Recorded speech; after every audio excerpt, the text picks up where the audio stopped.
Hello दोस्तों, welcome to my YouTube channel Aditya Gyan Sabha. आज मैं आपको अर्थमेटिक का टॉपिक नंबर सिस्टम पढ़ाने जा रहा हूँ। सबसे पहले नंबर सिस्टम में हम लोग देखेंगे संख्याओं का वर्गीकरण। तो संख्याओं के वर्गीकरण में सबसे पहले आती है कॉम्प्लेक्स नंबर को जो हम लोग देखते हैं, तो ये किसके फॉर्म में होती है? a+ib के फॉर्म में। ये कक्षा 11 में हम लोगों ने पढ़ा होगा, ठीक है। तो इसमें जो i है वो कैसी संख्या है? i जो है हमारी काल्पनिक संख्या है। कैसी संख्या है? काल्पनिक संख्या, इमेजिनरी नंबर, ठीक है। और जो ये ए और बी है ये कैसी संख्या है? वास्तविक संख्या। तो आई कैसी संख्या है? काल्पनिक संख्या। और ए और बी कैसी संख्या है? वास्तविक संख्या। तो वास्तविक संख्या कौन सी हो गई? ए और बी। काल्पनिक संख्या कौन सी हो गई? आई, ठीक है। अब हम देखते हैं वास्तविक संख्या। वास्तविक संख्या के दो भाग कौन कौन से? अपरिमेय और परिमेय। अपरिमेय संख्याएं वे संख्याएं होती हैं जिनको हम लोग p/q के रूप में व्यक्त नहीं कर सकते। उन्हें कौन सी संख्याएं कहते हैं? अपरिमेय संख्या। और परिमेय संख्याएं उन संख्याओं को बोलते हैं जिनको हम लोग p/q के रूप में व्यक्त कर सकते हैं और q 0 नहीं होना चाहिए। कैसे, आइए देखते हैं। p/q के रूप में व्यक्त कर सकते हैं, q does not equal to 0। क्यों नहीं 0 होना चाहिए? अब q हमारा हर में है, ठीक है। अगर किसी संख्या का हर 0 हो जाता है तो वो संख्या इनफाइनाइट हो जाती है। इस वजह से q का मान 0 नहीं होना चाहिए। अगर संख्या इनफाइनाइट हो जाएगी तो वो परिमेय संख्या होगी ही नहीं। समझ में आया? इसके बाद परिमेय संख्या को देखते हैं। परिमेय संख्या के दो भाग होते हैं, पूर्णांक संख्या और भिन्न।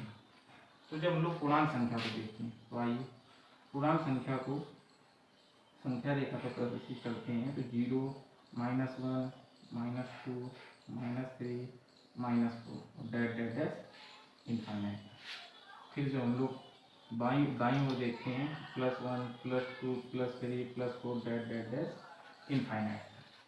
तो जो ये ऋणात्मक वाला भाग है इनको कैसी संख्या बोलते हैं? ऋणात्मक पूर्णांक संख्या। कैसी संख्या बोलते हैं? ऋणात्मक पूर्णांक संख्या। तो ये जो माइनस वाला पार्ट है इनको कौन सी संख्या बोलेंगे? ऋणात्मक पूर्णांक संख्या है। इसके बाद धनात्मक संख्या है, ये धनात्मक वाला पार्ट है, इनको क्या बोलते हैं? धनात्मक पूर्णांक संख्या। तो 0, 1, 2, 3, 4 डैट डैट डैट इनफाइनाइट, ठीक। अब जब हम लोग भिन्न को देखते हैं तो भिन्न हमारी 3 प्रकार की होती है। कितने प्रकार की होती है? 3 प्रकार की। कौन कौन सी होती है? एक होती है उचित भिन्न। कौन सी होती है? उचित भिन्न। दूसरी कौन सी होती है? अनुचित भिन्न।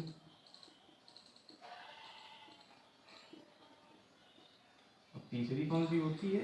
मिश्रित भिन्न।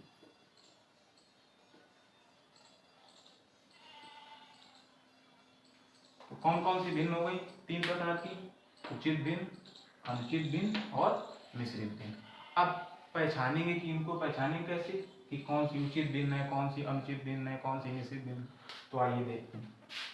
तो उचित भिन्न जो होती है जिसका अंश छोटा होता है और हर बड़ा होता है उसको कौन सी भिन्न बोलते हैं? उचित।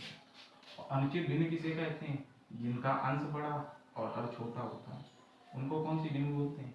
अनुचित भिन्न। और जो मिश्रित भिन्न होती है वो इन दोनों को मिला के 3 एकम 3, 2/3। तो 1 सही 2/3 कैसी भिन्न? अनुचित भिन्न। अरे मिश्रित भिन्न, सॉरी, मिश्रित नहीं। इतनी बात समझ गए हम लोग ने। चलो आगे बढ़ते हैं।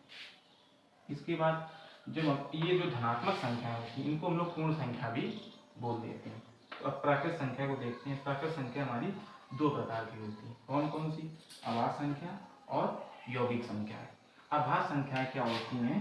आभास संख्या हमारी 2 से शुरू होती है। 2, 3, 5, 7, 11, 13 डैट डैट डैट इनफाइनाइट।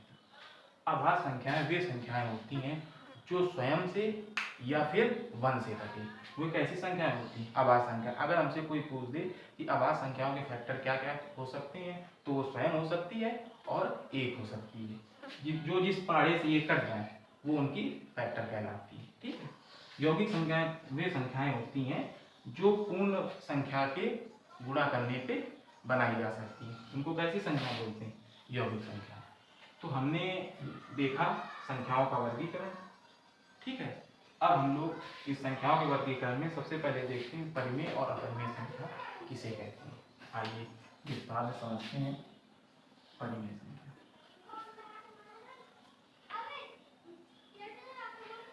परिमेय संख्या की जो स्पेलिंग होती है वो होती है रेशनल नंबर।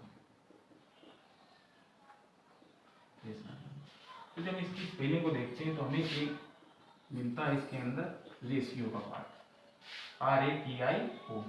रेशियो का मतलब होता है अनुपात। तो एक बात हमको इससे ये समझ में आए कि परिमेय संख्या वे संख्या होती हैं जो अनुपात के रूप में होती है। समझ पाए कि नहीं? जो अनुपात के रूप में होती है उनको कैसी संख्या बोलेंगे?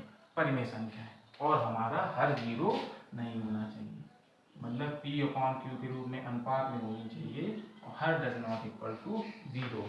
अगर हर जीरो हो जाएगा तो वो संख्या इनफाइनाइट हो जाएगी और इनफाइनाइट संख्या परिमेय संख्या नहीं होती है। इतनी बात समझ पाए कि नहीं? चलो अब जैसे आगे देखें हम लोग कि अगर किसी संख्या का, इसको क्या बोलते हैं? करणीय चिन्ह।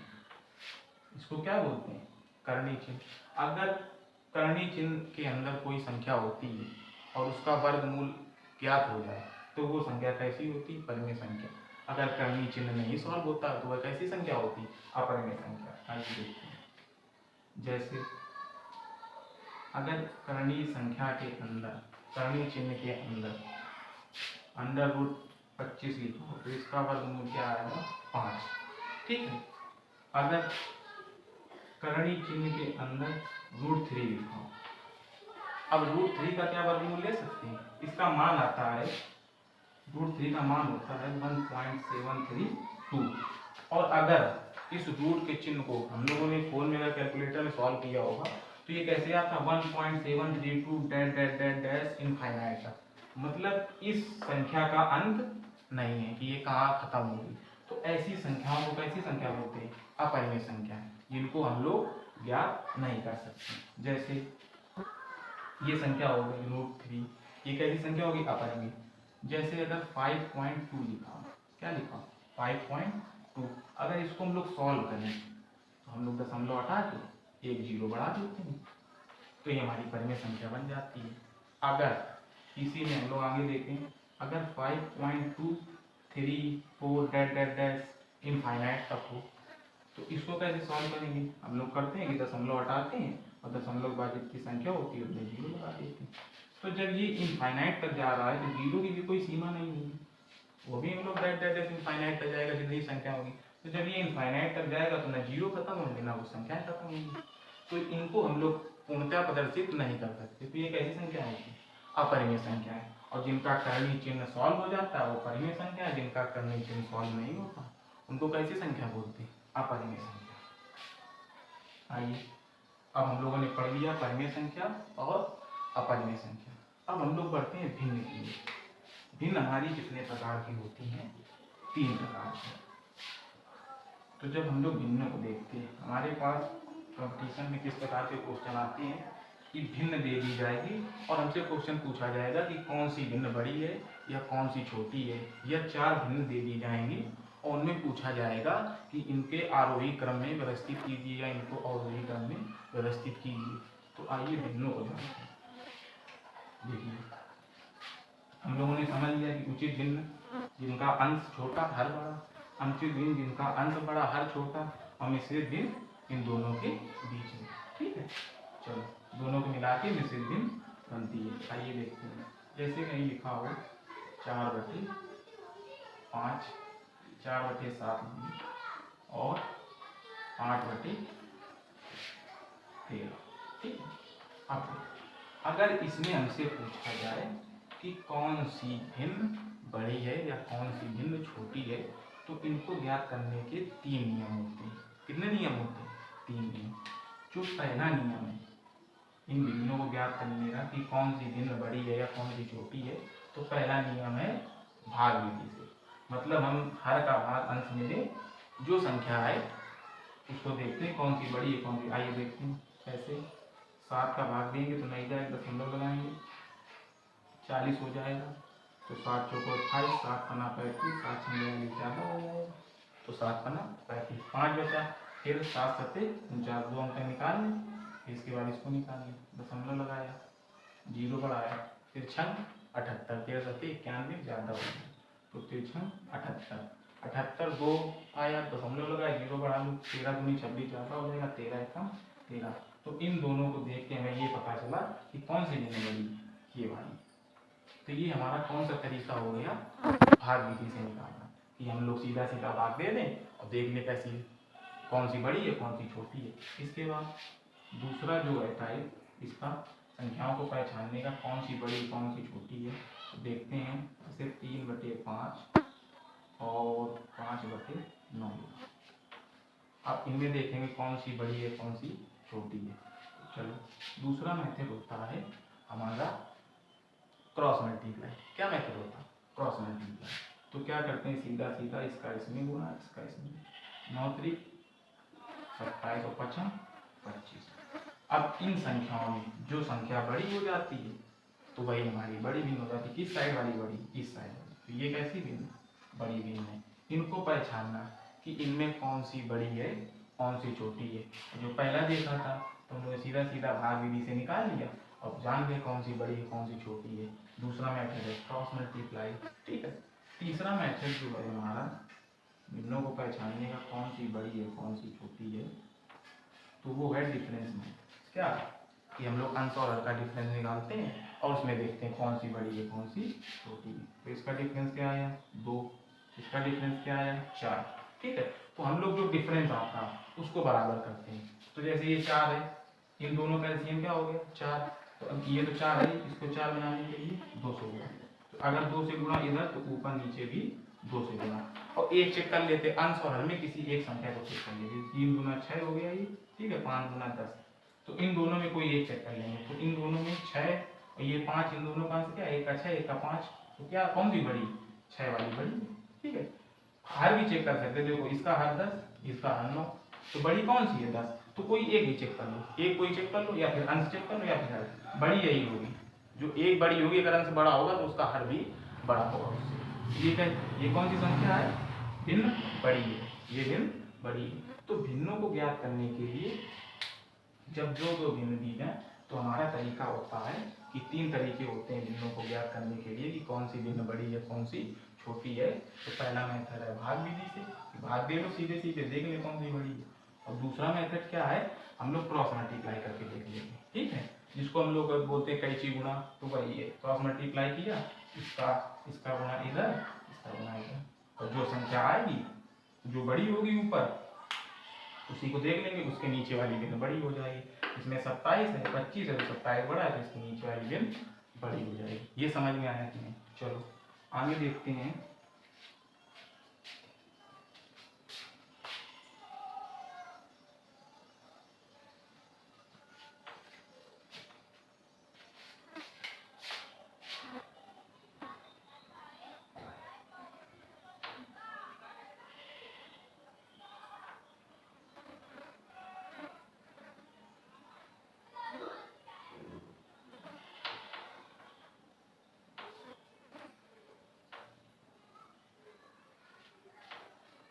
हाँ जी, इनमें देखते हैं कौन सी भिन्न छोटी है या कौन सी बड़ी है।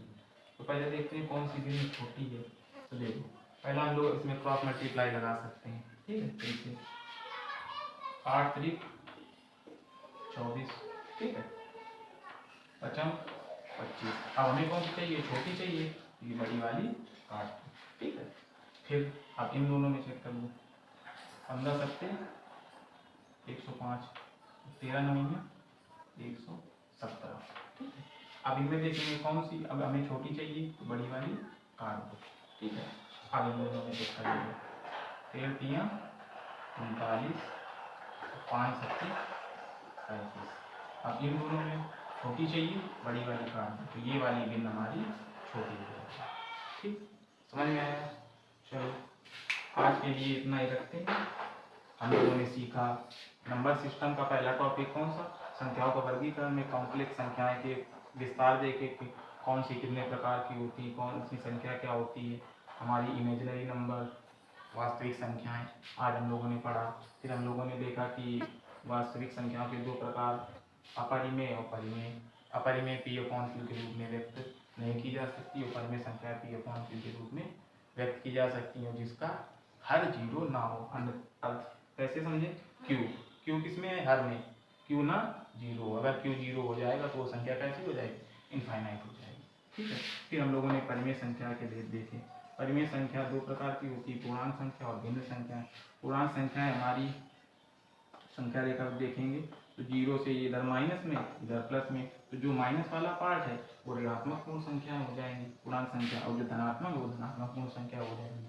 ठीक है, फिर जब धनात्मक पूर्णांक संख्या में प्राकृतिक संख्या को देखा, इसके भी दो पार्ट, आभास संख्या और यौगिक संख्या है। आभास संख्या 2 से शुरू होती है और 2, 3, 5, 7, 9 नहीं लेंगे क्योंकि 9 विषम संख्या हो जाएगी, वो 3 से कट जाएगी। ऐसी संख्या लेनी है जो स्वयं के पहाड़े से कटे और 1 से कटे। ठीक है, जिसके गुणनखंड वो स्वयं हो या 1 हो। ठीक है, 2, 3, 5, 7, 11, 13। ठीक है, दैट इनफाइनाइट। यौगिक संख्या जो धन पूर्णांकों के गुणा करने से प्राप्त होती है, उन्हें कैसी संख्या बोलते हैं, यौगिक संख्या।